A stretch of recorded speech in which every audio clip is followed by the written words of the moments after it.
मैं चल पड़ा था आनंद विहार से ट्रेन में बैठकर अपने सारे सवालों के जवाब ढूंढने, जो शायद सिर्फ बनारस में मिलते हैं।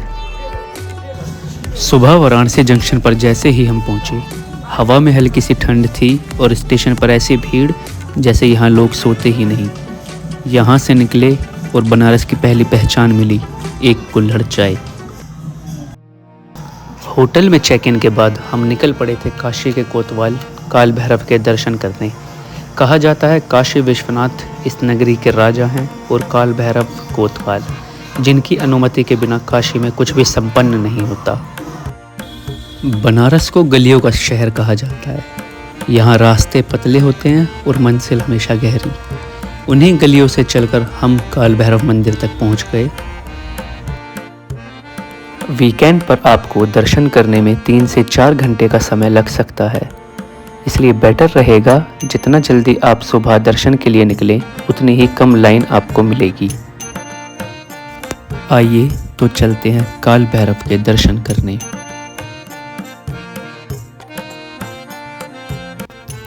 मंदिर के अंदर एक शांत दृश्य था काल भैरव के वाहन का। शास्त्रों में कहा गया है, जहाँ कोतवाल स्वयं विराजमान हों वहाँ रक्षा को प्रमाण देने की जरूरत नहीं होती।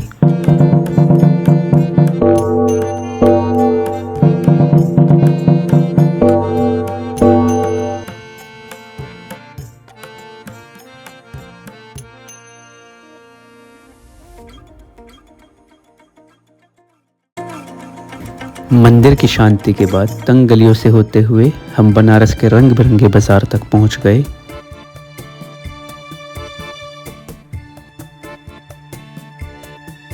फिर सफ़र शुरू हुआ उन्हीं पतली गलियों में वापस, लेकिन इस बार मंजिल और भी महान थी। बाजार की आवाज़ धीरे धीरे पीछे रह गई और दिल में बस एक ही नाम गूंजने लगा, हर हर महादेव। इन संकरी गलियों से होते हुए हम पहुँचे गोदौलिया चौराहे की तरफ। ये चौराहा जीवन के 4 मार्गों को दिखाता है। यहाँ से एक रास्ता धर्म अर्थात काशी विश्वनाथ मंदिर की तरफ, एक रास्ता मोक्ष अर्थात मणिकर्णिका घाट की तरफ, एक ठठेरी बाजार अर्थात अर्थ की ओर और एक रास्ता दाल मंडी अर्थात काम की ओर जाता है।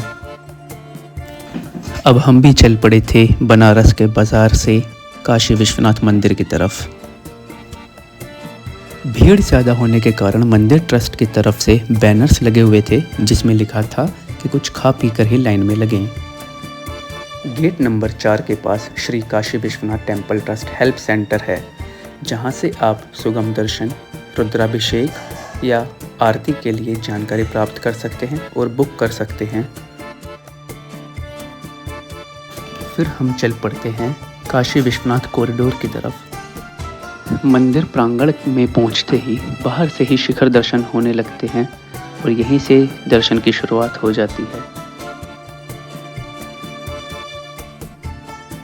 कॉरिडोर के अंदर ही आपको काफ़ी सारे मोबाइल लॉकर और शू स्टैंड दिख जाते हैं, जो मंदिर ट्रस्ट की तरफ से होते हैं और ये निशुल्क होते हैं। मंदिर में एंट्री करते ही एक अलग पॉजिटिव एनर्जी महसूस हुई। भीड़ के बीच भी मन शांत हो गया। यहाँ हर भक्त अपने शिव में लीन था। यहाँ भक्ति शब्दों से नहीं मन से हो रही थी। और फिर काशी विश्वनाथ के दर्शन कर हम चल पड़े थे बनारस के घाटों की तरफ।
अब हम चल पड़े थे दशाश्वमेध घाट की तरफ, जहाँ गंगा आरती की तैयारी शुरू हो चुकी थी।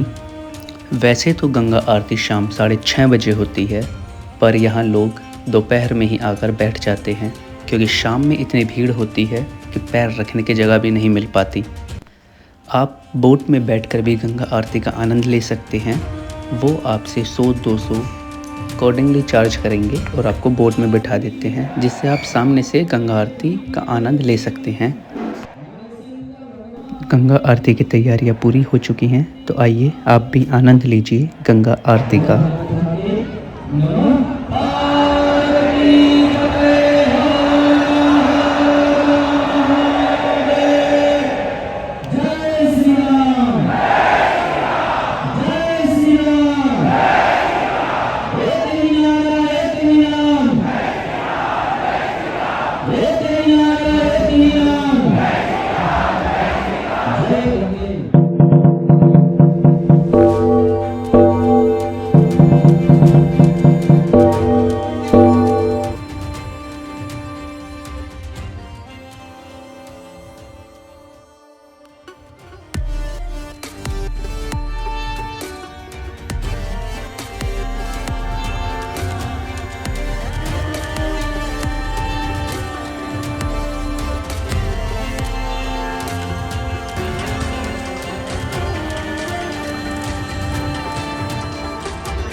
बोलिए श्री गंगा